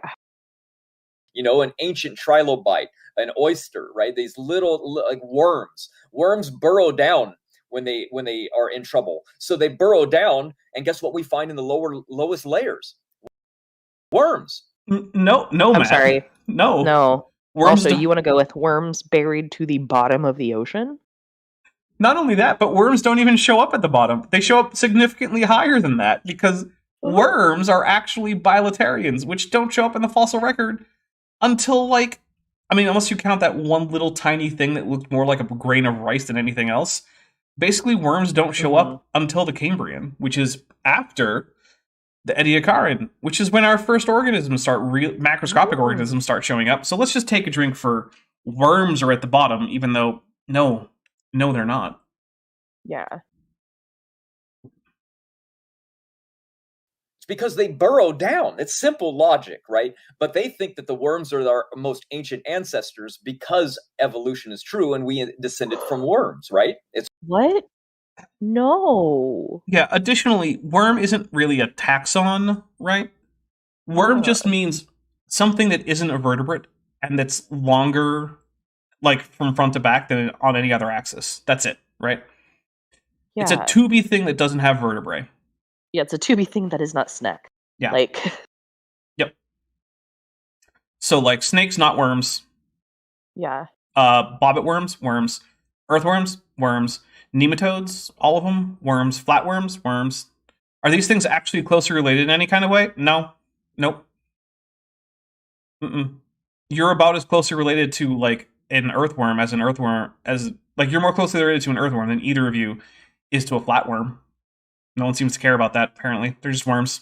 They're just worms. Yeah. Right? Like, worms is a taxa, apparently, and so are fish. Yeah, no, neither of those are actually real taxa. So. Yeah. They're just groups human brains put things in. Mm-hmm. Because we like categories. You guys really do like your categories. It's like one of your main things. Yeah. All right, here we go. It's one of their major theories. But that's not the case. What we're finding is basic, obvious logic of what we would see in a global flood. Which, again, no. But Meldeborn, who's been a member for 14 months and is at the sauropsid level, which is one of the higher levels, says, if the term worm is considered a kind, at what level of phylogeny are we placing the term kind as a result? That would have to be, like... To the left of it? Well, I mean, if we encompassed everything that was a worm in an actual taxonomic scheme, I mean, that kind would go, like, well past superphylum. Okay. I mean, we'd be in an unranked section of the family tree that's, like, below kingdom, but way above phylum. Okay. Because that would basically... You can find worms in basically all across Bilateria. So, like, basically that would be everything that isn't, like, a box jelly, a comb jelly, or an actual Nidarian, like jellyfish and anemones. Okay. So for that to be a kind, we would be worm. Yeah, we would be of the worm kind. Humans, dinosaurs, dogs, snakes, crustaceans, all just in the worm kind. Yeah. Which, I mean, I guess you could do that. Although at that point, then why are you bothering to be an anti-evolutionist? Yeah. Like, when you accept the common ancestry of humans and earthworms and crabs, like, Then just go a little bit further and just go with a universal common ancestry. Just deal with it. Or at least universal eukaryote ancestry. Like, just why not at that point? Why not? Yeah. And if you're thinking, like, well, how come we don't find humans with these things? With the worms? I guess that's what he means. Well, remember, there was only 10 generations of human beings up until the flood, and there weren't very many, and they only... Okay, hold on, I'm taking a drink. Goodness. Wait, but there weren't very many, but there was enough for every language? Well, no, because the languages are a post-flood thing, right? Because Babel. Sorry, I forgot that post-flood. Okay. Yeah. But we're taking a drink for a second here. Okay. So he's basing this 10 generations, right, on the generations listed in the genealogy for Noah in Genesis. Mm-hmm. But there's a problem with that, right? Mm-hmm. That's not a list of how many generations there were. It's a list of how many generations there were between Adam and Noah in a direct line. Yeah. Now, most of those start off at like, oh, so-and-so... most of those start off at like, oh, so-and-so was 200 years old when he begat so-and-so. Yeah. But does that mean that was the first time that so-and-so begat anybody? No, it doesn't. That's not even hinted at. So even if you take it literally, right? You can't say that there's only 10 generations. You can say Noah is of the 10th generation, but he could have contemporaries that were of the 50th generation because of the imagined ridiculously long time spans. So, and the thing is, this point doesn't really hurt or help Matt. It's just an example of how sloppy Matt is in thinking about this at the most basic level, right? Like, this is the guy who thinks that he's going to overturn science, and he can't even think out the most basic implications of the text that he believes is literally true. Right. Like, we did, having not listened to this before, because I don't recreationally listen to Raw Matt, right? You don't? No. Only on Tuesdays, once a month. Like, I was like, wait a minute, that math doesn't check out, right? Right. While I was, and I cannot emphasize enough how distracted and out of it I am right now. Understandably so. Yeah. Cannot emphasize that enough.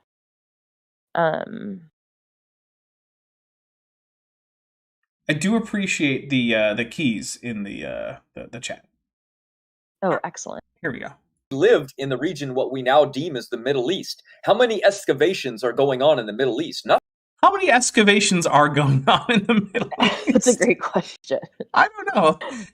I think none. Yeah, does anyone have an estimate as to the excavation numbers? Sorry, what's an excavation? Like, I know this is a little petty, but like, again, this guy clearly doesn't have like a speech impediment or anything, and he's like, yeah, I'm going to be the one who overturns all of history. Okay, Matt. Right, and like, sometimes when I'm teaching or when I'm like, I just gave a seminar, it's not uncommon for me to like misspeak, right? I am just dyslexic enough that East and West are difficult for me sometimes, which is a problem when you're a meteorologist. And so like, I know to look like, usually my audience makes a face and I'm like, oh no, did I say this instead of that? And they're like, yeah, oh, okay, my bad, it's this, blah, blah, blah. So like, there's nothing wrong with misspeaking, right? Because everyone unless it's your it. way of life.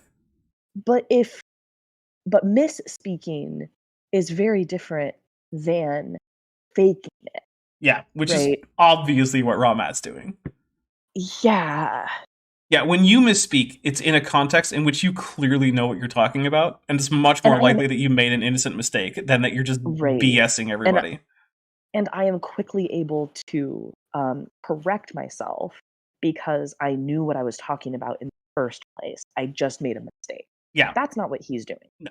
Right? Yeah. He is confidently saying gibberish. Full chest, just come at me with, I've got all the nonsense. Yeah. All right, here we go. It's a war-torn country. It's very dangerous to go there. Guys, the Middle East is a war-torn country, everybody. Take a drink. If that didn't unlock all the mega stupid, I don't know what will. Oh my gosh. Also, tell that to, I think, Josh.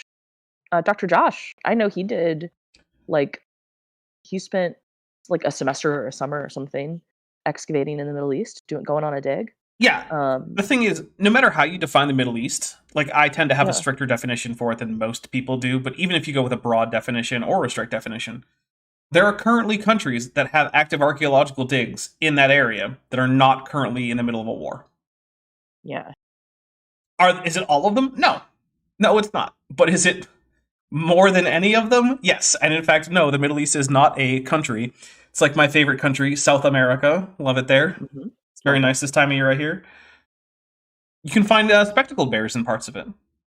Yeah. Like, say, in Colombia, for example. Yeah. Which is very important if you're, like, Power Rangers really likes bears. Yeah.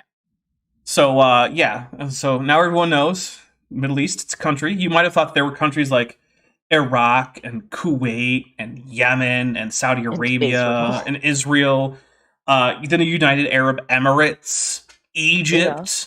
You might have thought that these were all separate countries. No. No. These are simply regional subdivisions of the one and only country, the Middle East. Middle East. And it's always at war with unknown. Alex Markle asks if Raw Matt is a literal National Socialist. Not that I'm aware of. I haven't heard him. Okay, so I have not heard Raw Matt be overtly supremacist in terms of race. He's pretty clearly a Christian nationalist, although I don't think that he would exclude non-white Christians from that if it were up to him. I also haven't heard him advocate for any kind of particularly National Socialist type economic policies, like putting private companies under public mandates and various protectionist endeavors that National Socialists like to engage in. So yeah, I don't... Look, there are definitely similarities between the things he says and the things that would be acceptable in a National Socialist environment. But I don't know that I would say that he is someone who would agree with like that total package of beliefs. Especially not if you get into the sort of elites of that from history who were particularly anti-Christian, as it turns out. It was pretty hard to get into the National Socialist like inner circle while being a Christian at all, and to some extent without being rather virulently anti-Christian, ultimately. Mm-hmm. Yeah, it turns out the leader of that group was actually not a fan of Christianity. He was willing to use it for political ends, though. And willing to use his baptismal status as a tool to help with that. First of all, they're not very looking. And secondly, we actually have found a lot of crazy evidence. Matter of fact, almost every missing link that they found modern-day humans next to them now. What? Citation needed. Yeah, that's going to be a whole big citation needed. I'm unaware of... Also, are we talking about the Middle East or are we talking about Sub-Saharan Africa? Yeah, that's a great question. Because in both cases, the answer is like, no, not really. Like, I'm not aware of any modern humans that have been found alongside Homo erectus, Homo rudolfensis, Actually, I'm not sure about luzonensis. That's a little bit iffy there. Any of the Australopithecines, the robust Australopithecines, like, well, so I don't know if I think Paranthropus is currently the accepted genus for like Paranthropus robustus and Paranthropus boisei, or Australopithecus afarensis or Australopithecus africanus. Like, yeah, I'm not aware of any modern humans found alongside any of these animals. Yeah. Like, Neanderthal, yes. Yes, Neanderthal and Homo sapiens were had a shared range for a very long time, and you can find remains of both groups in some of the same strata. Not just in Europe, but also in the Middle East. Because one of the things people forget is that up through like the Levant and into like Anatolia and stuff, like, yeah, Neanderthals lived there for hundreds of thousands of years. Or tens of thousands, sorry, at least. I don't... Double check with Erica. Yeah, what's an order of magnitude between friends? A long time. Right. Well long enough to leave fossils of both groups. So, I mean, yeah, if you're going for Neanderthals, then sure, but that's not what you mean when you say every so-called missing link. That just means all of them. Yeah. Yeah. All right. I think what he's probably saying is he thinks most of those remains are, in fact, anatomically modern. Well, I mean, he's laughably wrong about that, if that's what he thinks. But maybe that, like, sometimes I do a dangerous thing and I try to understand what they're thinking. It's not good. It is a dangerous pastime. DM, the Middle East is a war-torn country. Oh, man, you changed that name so fast. For $5, says, AIG is a bag of those things Dapper forgot was an actual food item. Eggplant. I didn't forget it was an actual food item. A friend of mine who I texted once forgot it was an actual food item when she asked what I was cooking, and I texted back an eggplant emoji. And he was like, wait, what? I was like, yeah, eggplant. I'm like, oh, I forgot that's what that meant. I was like, yeah, it's an actual eggplant. I'll take a drink. Good. Yeah, I was making eggplant parm. Ooh, that sounds so good. That sounds good. All right, here we go. Homo habilis, Australopithecus. No, neither. Neither. They found that they are all jumbled together, but yet we're No. Okay, so there are probably some Australopithecines that were like the latest Australopithecines lived at the same time as the earliest members of genus Homo. That's true, right? There's some overlap there. But members of genus Homo are not synonymous with modern humans. In fact, we have archaic humans that are still members of Homo sapiens, but aren't modern Homo sapiens. That's why they're called archaic Homo sapiens. So just no on every level to this. I'm just going to take another drink. I'm thirsty. That was dumb. we have supposedly descended from these in a linear fashion. No, Matt, it's not a linear fashion. It is a branching tree like all evolutionary processes produce. And the thing that's great is it's not just biological evolution that does this, right? Like any kind of descent with modification produces a branching tree. So you use genetic algorithms to design a new way to build a car, it'll have branching trees. You have populations who speak a language who then diverge into multiple populations that speak different dialects, which eventually become different languages, like what happened with Latin turning into the Romance languages. You get a branching tree. Like, did you know that Portuguese and Spanish are more closely related to each other than either one is to French? Did you know that French, Italian, Spanish, and Portuguese are all more closely related to all of each other than any of them is to Romanian?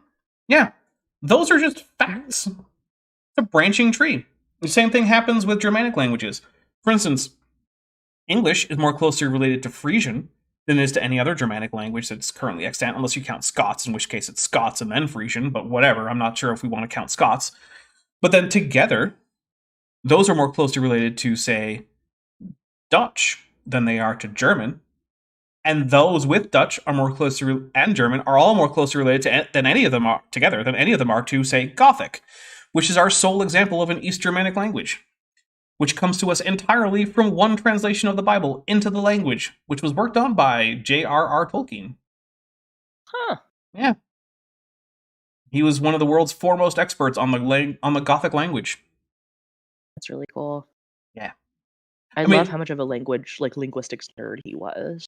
Yeah, And he just got to, be at Oxford and do linguistics and, know everything about this one obscure thing. Listen, Dapper, that's what I want to do with my life. Right. Just let me sit in my corner and do real obscure math. And I'll teach anybody that wants to come learn it. It does I'll sound just be really surprised. nice.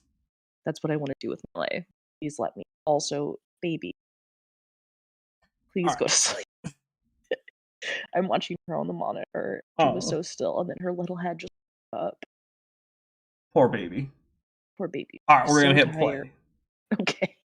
That's all thrown out of the park now. We found everything jumbled up together. So the fossils don't really portray the story that they want you to. It's okay. So Vadim Smalsky-Richenko asks an interesting question. Wait, but Tolkien would have had to have sources. He didn't make the translation up. So a codex was actually found, written in Gothic, right? And Tolkien used a combination of his knowledge of Germanic linguistics and the fact that it was a copy of the Bible, which means that he knows roughly what every passage is supposed to say anyway.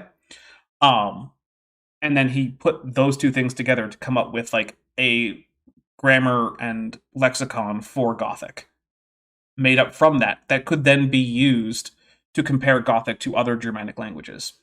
So, there you go. Actually evidence for our story.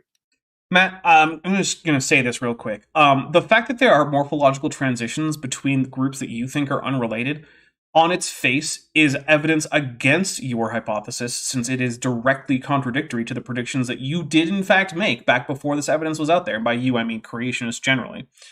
And it is directly supportive of the hypothesis of common ancestry, because it is a direct prediction of that thing, right? This is what you and your buddy, Donnie Badinsky, like to call the gold standard in science. Confirmed predictions. This is confirmed predictions for evolution. It is disconfirming prediction for separate creation. DM, the Middle East is a war-torn country wing for $2 says, reminder that turtles are the best tetrapod. Thank you very much. All right, here we go. Way better. Wow. This is a funny one for my friend Dio. Why didn't we evolve from water creatures? I mean, humans did. Humans did.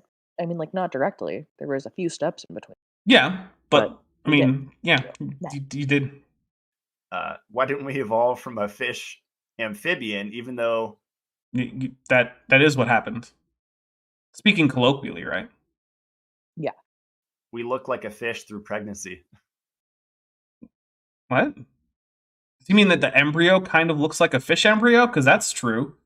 Yeah. But an embryonic I think human I never think he was looks. finishing the question. Okay. No, they No. Okay. So first, embryonic humans never look like adult fish. They look like fish embryos at first. In that, Mhm. I mean, vertebrate embryos look alike until a fairly early stage, and then they start to diverge. But also, yeah, humans did evolve from what could be colloquially called fish, right? Like, humans are stegocephalians, and most of the stegocephalians that aren't tetrapods in the fossil record are fully aquatic fish with fins and everything and gills, right? And then into amphibians with quotes, right? Because Lis amphibia isn't just the same thing as the ancestors of all tetrapods, but like we have things like Acanthostega, Tiktaalik, Ichthyostega that are transitional between the more basal fish-like, like actinopterygian, stegocephalian fish and modern tetrapods, and then we see them get further adapted to life on land, losing some of those extra digits because at first they started with like 8 or 7 digits per manus or pez and whatnot, getting down to that standard pentadactyl arrangement. Like, we have all the fossils going all the way back to an aquatic phase. And it's there. It's definitely there. Humans didn't descend from a lineage that never was aquatic at all. It's just not a thing. But let's see what Raw Matt has to say about it. actually do believe that. Remember, that's Good job, Raw Matt. Well done. We'll take a drink. just earlier on. Remember, the split between humans and chimpanzees happened 6.5 million years ago.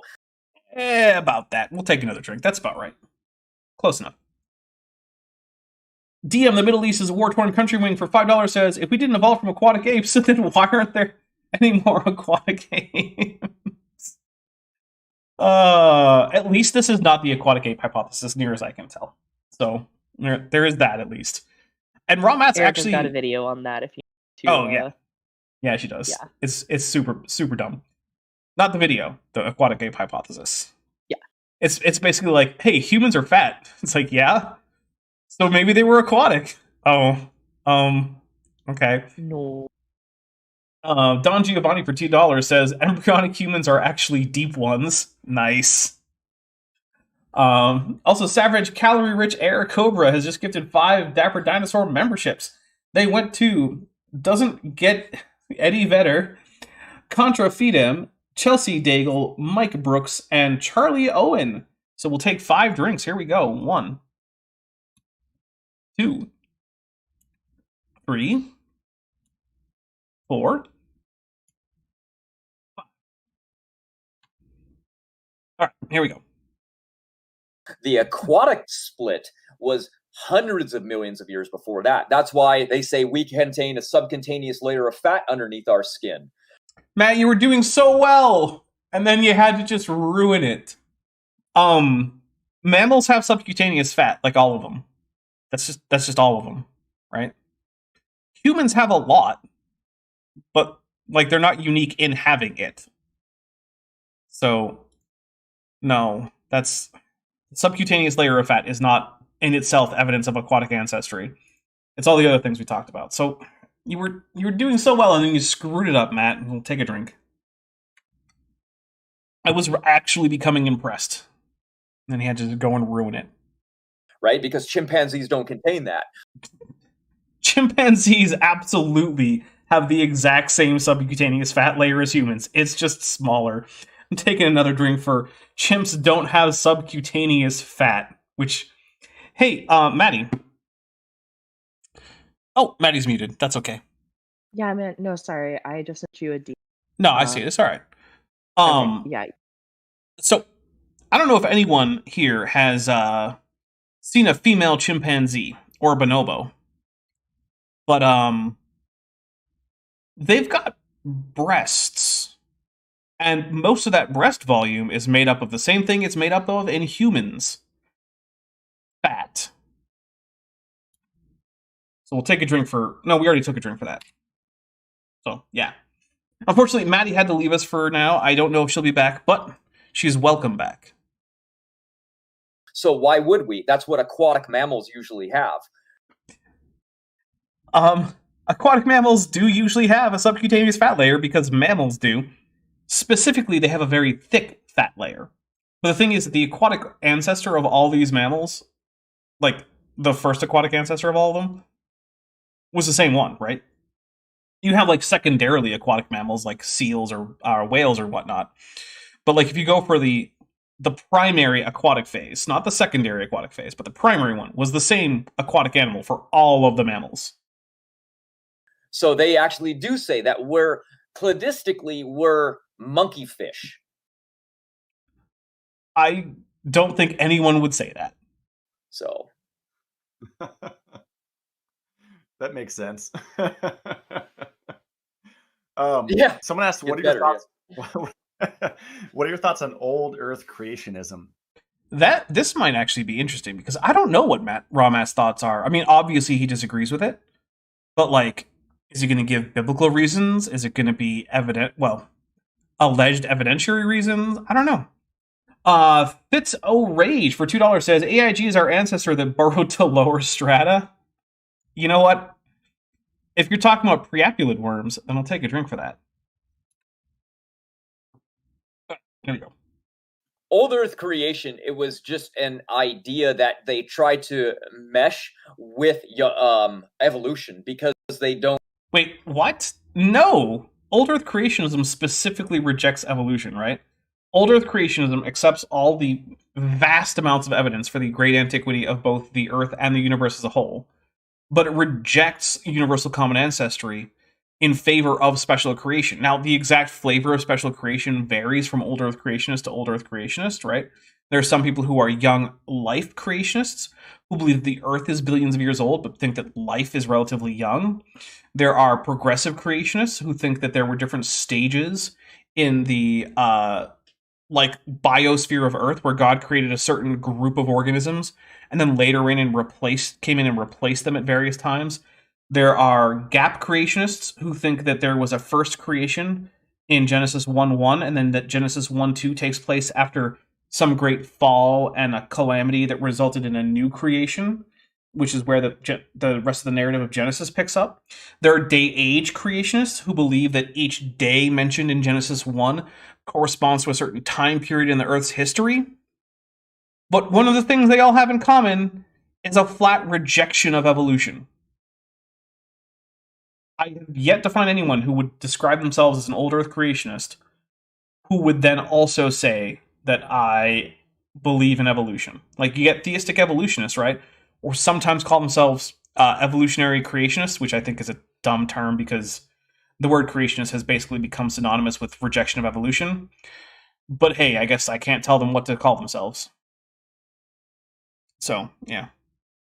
Really, I don't know if they really have the scientific backing or understanding to say like, well, we can defend young Earth creation. No, they definitely don't, because no one does. No one has the backing to defend young Earth creationism, right? Young Earth creationism, I become more and more convinced over time, has the same level of evidentiary quality, the same quality of evidence, the same intellectual standing as the flat Earth. There's no legitimate difference between them. The only differences are the popularity of them and how long we've known that either one is wrong. And if you're a young Earth creationist who doesn't like me saying that, then great, just provide actual evidence, right? Don't pull what all the creationists in my comments do, which is to say something absurdly inane, and then when invited to come on about it, just wuss out and don't. So yeah, just get some evidence. Come on, present it. I'll let you go first. We can have it as a formal debate. We can have it as an informal discussion. We can bring along other people. If you need a moderator, we can figure out a moderator. We can figure out a couple moderators if you want to have one from the science side and one from the flat Earth, young Earth, chemtrail side, whatever it is you believe in. Feel free. I'm nice as long as you're, reasonably nice to me. Come on. If you're a creationist out there, let me know. You have my email. Say, well, I mean, if the scientists say evolutionists are true, or evolution is true, and they're the vast majority, Which is, both those things are true. then I guess it's true, because I don't know how to refute it. So that's actually how most people go about in most of the cases in life, and they're usually right when they do that, right? Trusting experts is a reasonable heuristic. And the reason is because we don't have time as mortal creatures to learn everything with the in-depth knowledge that would be required. Right? So I don't have the time to learn everything. So there are things that I have just decided to not learn about. And that's okay, right? Like, I'm never going to be an expert at auto mechanic stuff. It's just not going to happen. I'm not interested enough in it. I'm not going to look into it. I fully expect that by the time that piques my interest, I will be, if it ever does, like, on death's door. And that's okay. So what that means, though, is that when an expert at automotive stuff tells me something about automotive stuff, I'm probably going to believe them, especially if it's what all the experts are telling me, right? Like, if all the experts are like, hey, you should probably get an oil change every 3 months or whatever. Okay, yeah, that probably makes sense. I should probably do that. Also, Dr. Tapioca Weasel just gets 1 Dapper Dinosaur membership, and it went to Bob Knob. Thank you very much, Dr. Tapioca Weasel. And also, Bob Knob, if you're watching, I hope you're doing well. Take a drink. Okay, here we go. He'll play. You know what I mean? It's just like it's a backup. You don't have to say anything to defend it.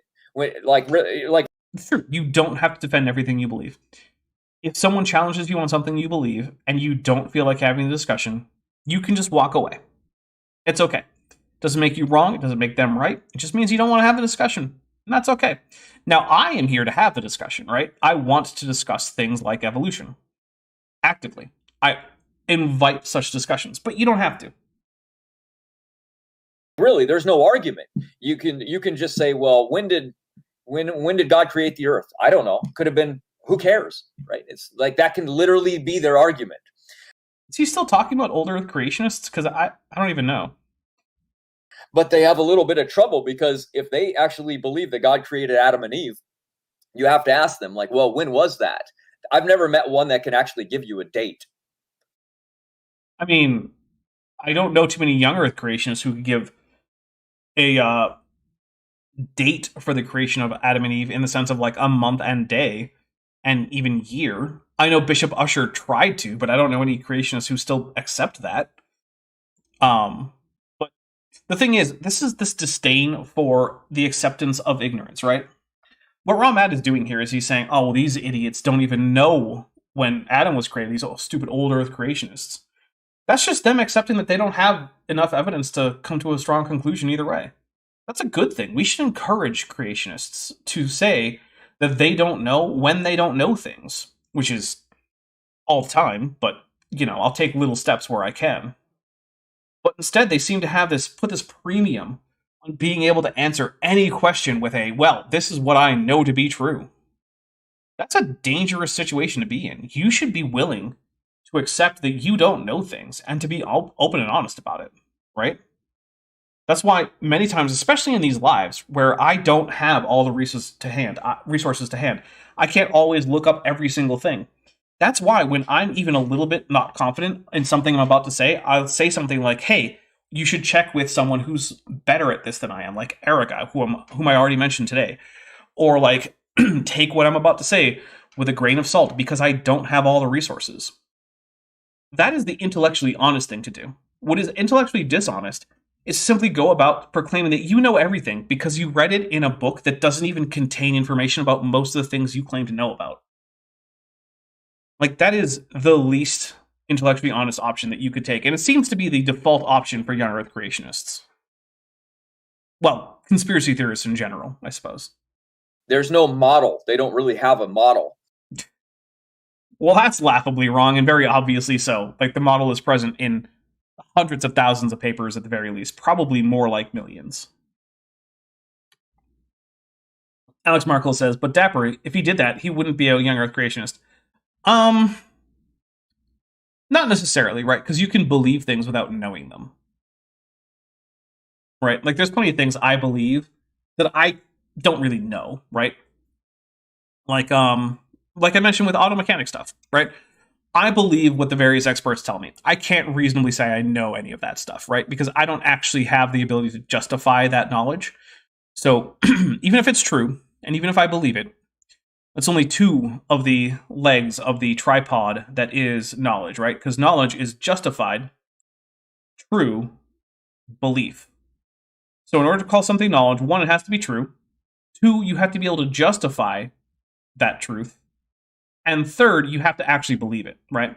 So for instance, I could give a solid argument for something that is true that I don't believe, in which case it's not knowledge, because while it's justified and it's true, I don't actually believe it, so it's not knowledge. I could believe something that is true, but not have the justification, which is the case for me in many things, right? Like if you told me, hey, in the year 1977, this team won the Super Bowl, and I was just like, yeah, okay, sure. I don't know that. I haven't checked. And then lastly, you could have justification and believe something. So you have really good reasons to think something is true, and you believe it's true, but then it turns out not to be true. You were just honestly mistaken despite having good reasons. That's not knowledge either. So, yeah. It's just everybody that's an old Earth creationist literally believes something different. I mean, to some extent, yeah, but that's also the case for young Earth creationism. Like, there are young Earth creationists who believe in a floating forest hypothesis. There are young Earth creationists who believe in a tranquil flood. There are young Earth creationists who believe that the Earth is 6,000 or 6,500 or 10,000 years old. There are young Earth creationists who believe in a vapor canopy, an ice canopy, no canopy. There are young Earth creationists who believe in hydroplate theory, catastrophic plate tectonics. There are young Earth creationists who believe in genetic entropy, those who don't. There are creationists who believe in species fixity. There are those who don't. This isn't a unique problem to old Earth creationism. So I believe that they've compromised and they've with what Scripture says, but that's just my own belief because they literally say, "Well, who cares?" Well, actually, no, not all of them do. If you were to ask, like Hugh Ross, big name in old Earth creationism, basically it's him and Fuzz Rana are the only like old Earth creationists that most people could even potentially name without looking up other options.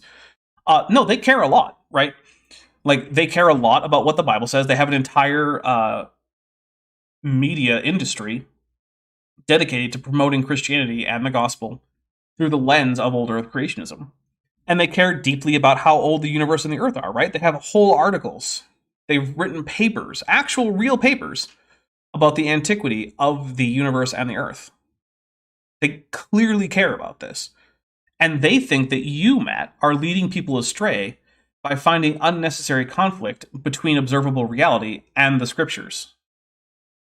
And they are not less serious about the Bible than you are, Raw Matt, right? These are dedicated people who will claim to be Bible believers, and I have no reason to doubt them.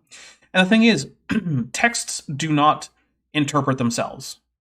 There is no one reading of Genesis that is what Genesis says beyond just the literal words that are contained in the text, right?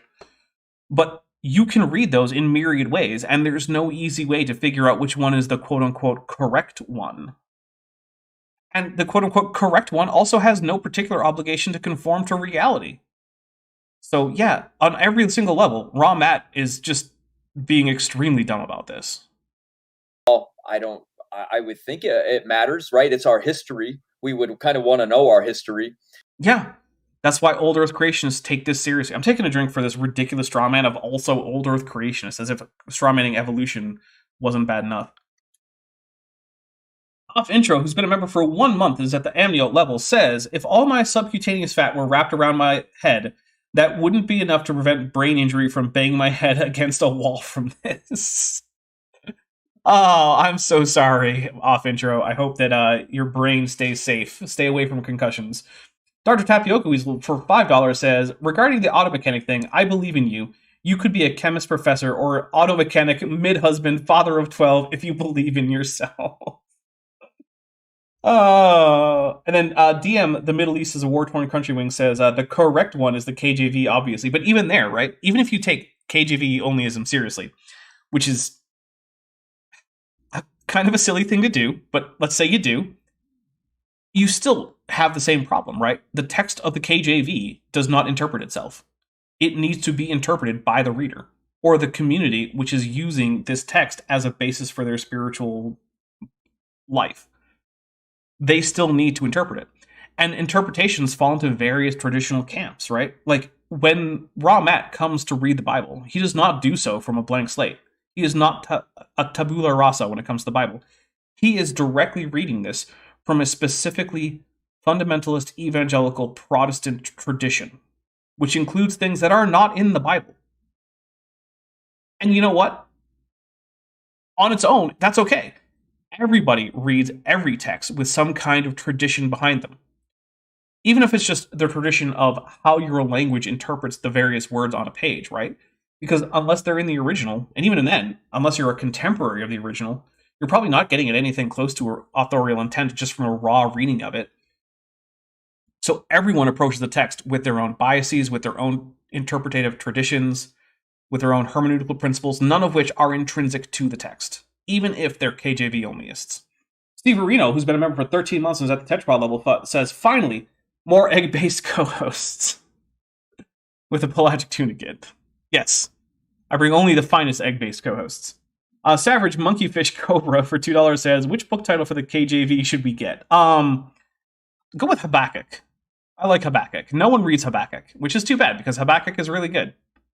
I remember one day, I was a kid and I'd seen Habakkuk on the table of contents, right? But I couldn't remember ever having read it or ever having heard anyone talk about it.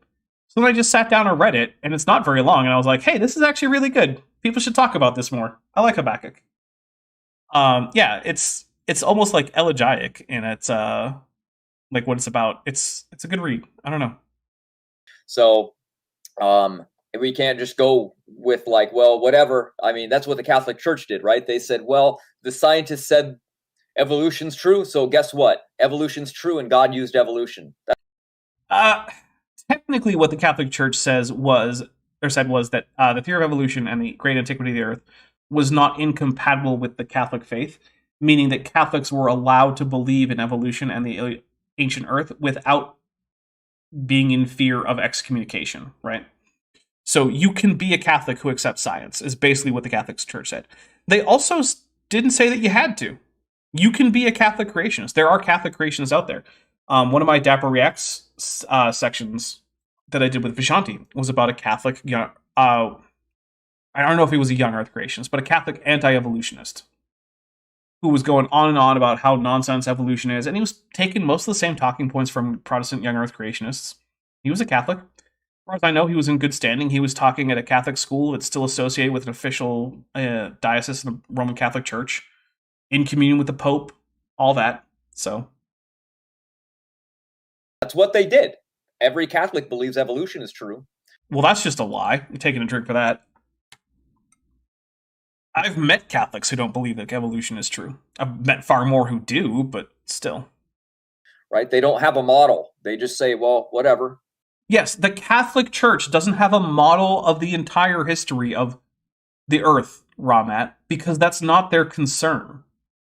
The Roman Catholic Church's level of concern with it when it comes to history basically starts with Genesis 11 or so. They don't super care, and mostly what they really care about is the whole Jesus thing.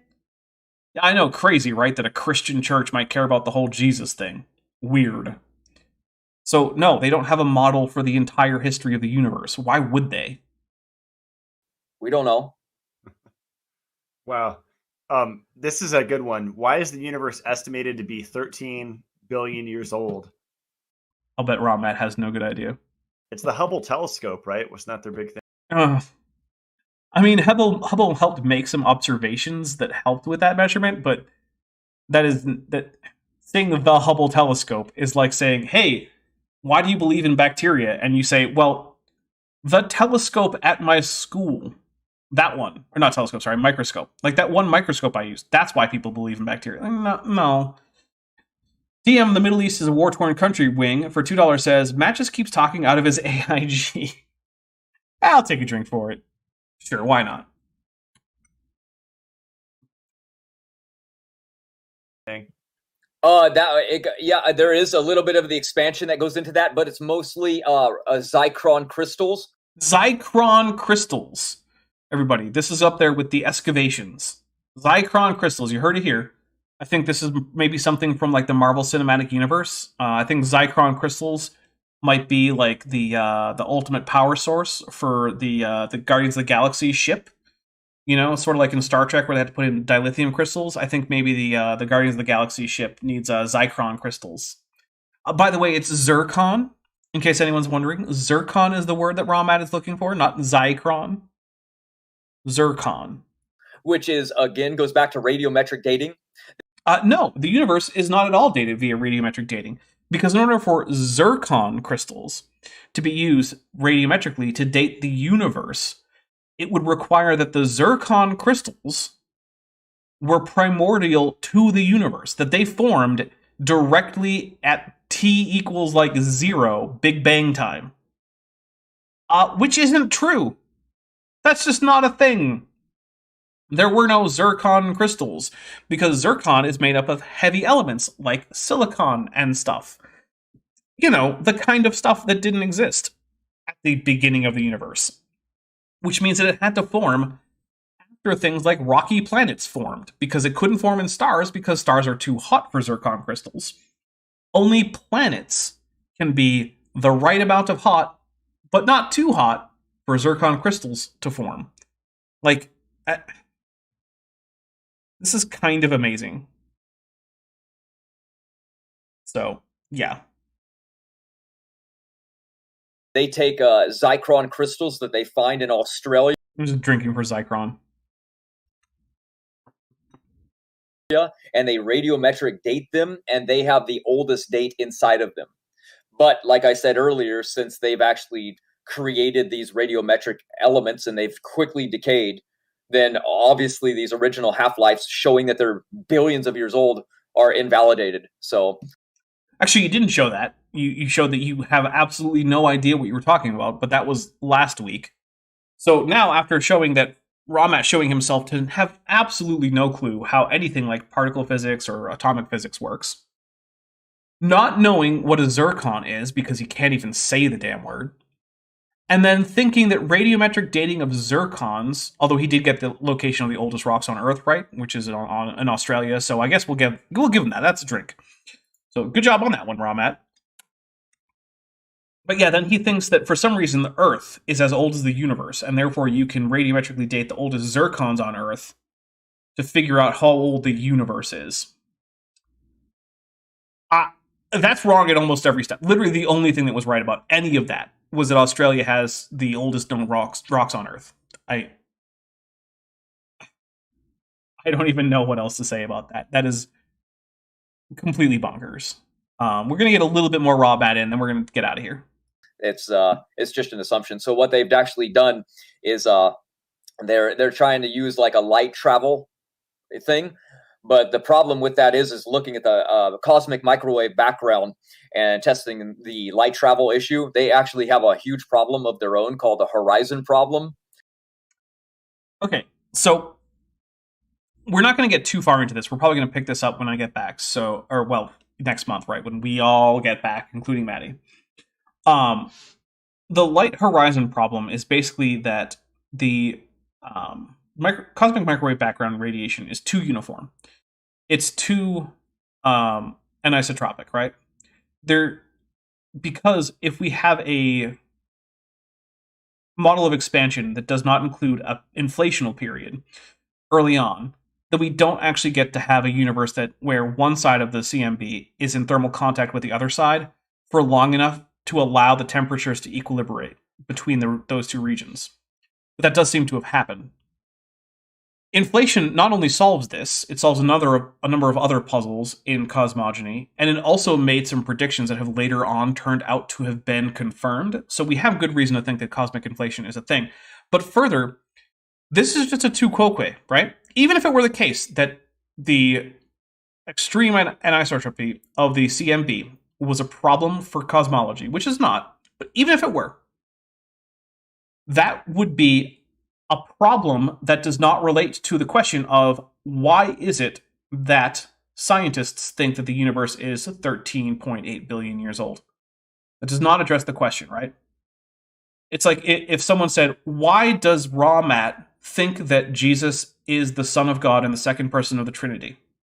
And I said, well, you see, he has a problem with figuring out where the Tower of Babel was. And even if what I said is true, it doesn't answer the question. The question is not, does Raw Matt have problems with identifying the supposed location of the Tower of Babel? So I have no idea why he's going into this, except that he has to deflect, because I don't think he actually has an answer to the question. I don't think that Raw Matt can come up with something that even he thinks is the correct answer to why scientists think this thing that he doesn't believe. But that is where we're going to wrap it up. I've got a couple more things to read. Keller Rotellian for $2 says, he could not be more wrong if he was trying to be. Actually, I think if he tried to be more wrong, he would end up being less wrong, because there's only one way to go, right? And it's up, right? So, I don't know. If there's any movement, it would have to be towards more right. Vadim Slomovsky-Rodchenko, who's been a member for 6 months and is at the Amniote level, says, Event Horizon is an underrated masterpiece. Also, sound clip this. And then he puts in the letter I, then a heart emoji, and then a pelagic tunicate with an exclamation point at the end. So, okay, sound clip that, I guess. Thank you very much, Vadim Slomovsky-Rodchenko. All right, guys, we're going to be getting out of here. I'm going to wrap up with telling you what I've got coming up here.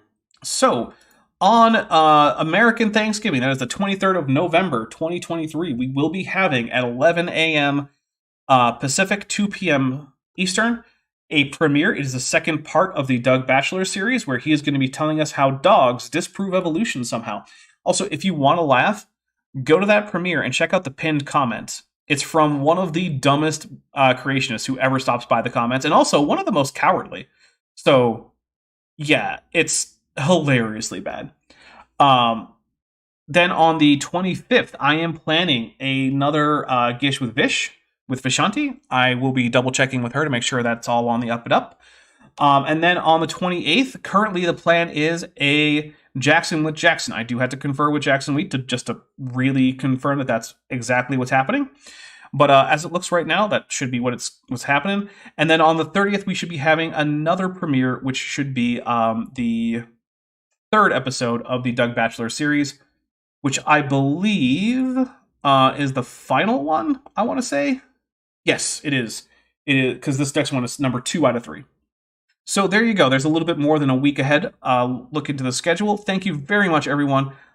We will be going over to Discord to watch a few episodes of Power Rangers Lightspeed Rescue if you are a member or a patron. And yeah, I hope to see all of you on Thursday, unless you are too busy with family doing awesome holiday stuff, in which case, happy Thanksgiving. All right, bye, everybody. Hey, before you leave, I just want to take a second to thank my patrons and channel members, especially those pledging $20 or above. Benthoven, Philrevara, Tapioca Weasel, Whispers, Denny5252, Ellerhan Teller, Ian Chen, Kelvin Brostick Van Manen, Landon Knoll, Mabbity Babbity, Monkey They Them, Sphincter of Doom, Ita V, Strawberry Vein, and Star Runner. It's because of my channel members and patrons whom you're seeing on screen that this channel can stay afloat. Without you, it would all shut down. If you want to join the team, there's a link to join the channel below this video, and there's a link to join the Patreon in the description. On the Patreon, you can get a 10% discount for pledging annually, and either way, you get early access to virtually all of my scripted videos, often 3 to 5 months before they come out for the general public. Thanks for watching.